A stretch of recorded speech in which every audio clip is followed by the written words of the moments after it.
Hi Internet, I'm alive and I'm well, but I want to vent to you a little bit of a frustration today that's not related to Roblox that has been going on in my personal life for the past 2 months that you have not known about whatsoever. I almost got sued. Like, unironically, actually almost got sued legally. And I've never talked about this publicly, I've never mentioned anything about this at all, and the reasons behind this is because I simply did not want to bring publicity towards the situation. So now the question probably inlines, why are you doing it now then, you absolute hypocrite Kaneko kitten? Well, as of today, the claim has finally been closed, and I can talk about it as much as I want to. So ladies and gentlemen, let me take you away from Roblox for a short moment to give you a small introspect of my personal life of how I almost got sued and lost a lot of money. Make sure to leave a like on this video because this has seriously been eating me up inside for like the past 2 months, and I'm just genuinely glad that it's over. Like seriously, I'm so done, dude. So around 2 months ago or so, I had published a video talking about this situation, specifically about how I got in a car crash. And what happened in this car crash was that I was turning, I think, left onto a specific area, and the other person was coming straight. He came out of literally nowhere, and we both collided head-on at 40 miles per hour, just like that. I have pictures of this car accident still available, and I really miss my old Corolla. Looking at these pictures make me really sad. Big correction, it was actually like 25 or 30, it was not 40. And I gotta say, dude, it hurt. Not severely. Neither of us were really injured from the accident, fortunately. We both got out of our cars perfectly fine. We walked around. We made sure we were okay. We got our insurance, and we settled with that, and we just kind of towed our cars and moved on from there. Neither of us were injured initially from the accident. And after this happened, I came home and made my own video talking about my experience of the car crash because a lot of people were talking about it, and people were very concerned for my safety and my well-being. So I made that video to update people that I was okay, I was perfectly fine, and I was breathing and living, you know? So after this car accident, I was liable for it, and since I have a lot of younger people that watch my stuff, I need to explain this terminology for a moment. What happens when you are liable for a car accident, it means that you are at fault for the accident, meaning that your insurance has to pay up to the other person for the damages that you have done to them. Basically, me turning into that lane and not seeing the other car coming got me a failure to yield with this, and thus is what made me liable for the accident. So I thought to myself, okay, no problem. I have fairly good insurance coverage. I mean, nothing really bad should come from this. So, I mean, his car, fortunately, was not that expensive. Like, if I was hitting, like, a Tesla, or if I hit, like, a Ferrari or something, then I'd be a little bit stressed right now and probably homeless and not making this video. So what happened is that my insurance paid the guy, I think, about $4,000 for his car, and then in return, wanted to give him $6,000 for personal injury. Now, I have no idea how injured the guy was from the accident. I'm gonna play benefit of the doubt with this one, because, you know, sometimes injuries pop up a little bit after the accident. It just happens like that, and you gotta give people benefit of the doubt, you know? Or at least, they tried to pay him $6,000. Oh no. He wanted more than that. He wanted more than the $6,000 that my insurance was graciously offering to give him. He wanted 10,000 extra dollars from me. And I'm just like, no.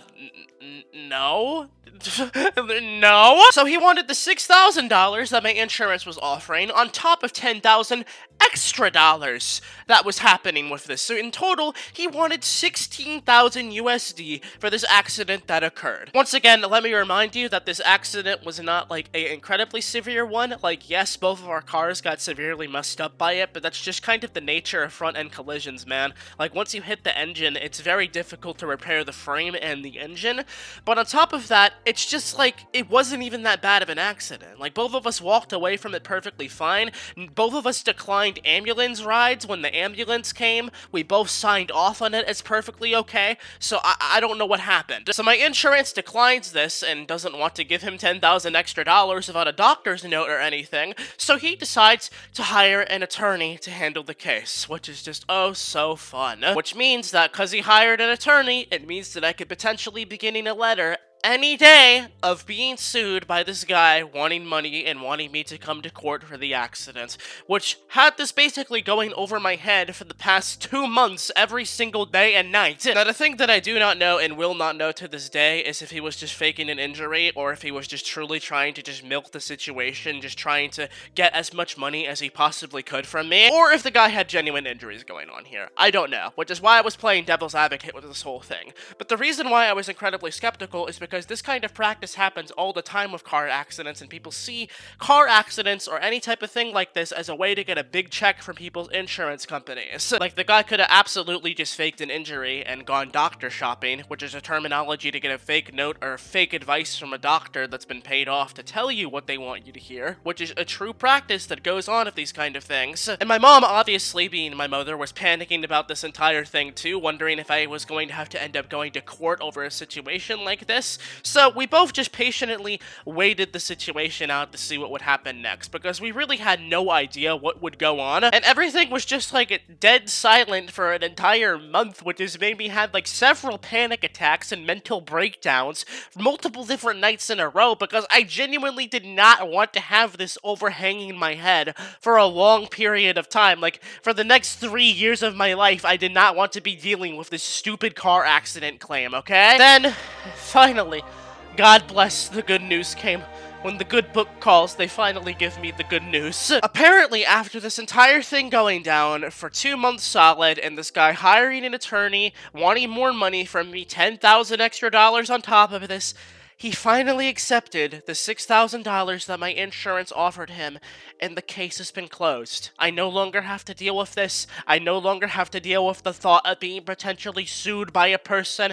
It's gone. It's officially over with. It is done! And in the back of my mind, I'm just like, yes, God bless, but at the same time, I'm like, why didn't you just accept the $6,000 in the first place, you dunce? Like, you could have done this 2 months ago before putting me through several mental breakdowns and several panic attacks, you idiot! Like, it all just seemed to be rendered completely pointless and a genuine and honest waste of my time and stress. But I gotta say, though, in my situation, I'm definitely one of the lucky ones, though. There are people that are out there that would have absolutely milked the situation like this, potentially faked an injury to get more money from insurance. This kind of practice happens all the time in America, and all the time in many other different countries. People will try to scam insurance or fake insurance claims to get more money. Once again, I'm not proclaiming that the dude was faking it whatsoever, but it also just seems incredibly shady to, like, want $10,000 extra from me, and then 2 months later just decide, I'll just take the $6,000, whatever. But the point that I have to make is that the system sucks, and that people try to abuse this kind of thing all the time, and I almost had something like this happen to me. Unfortunately, it is finally over and done with, and I can get back to my boring modern life. And I gotta say, though, that the purgatory of not having a car after an accident was probably, like, the worst thing about it, because, like, for about a month, I didn't have a car, and I had been driving for about the past 3 years of my life.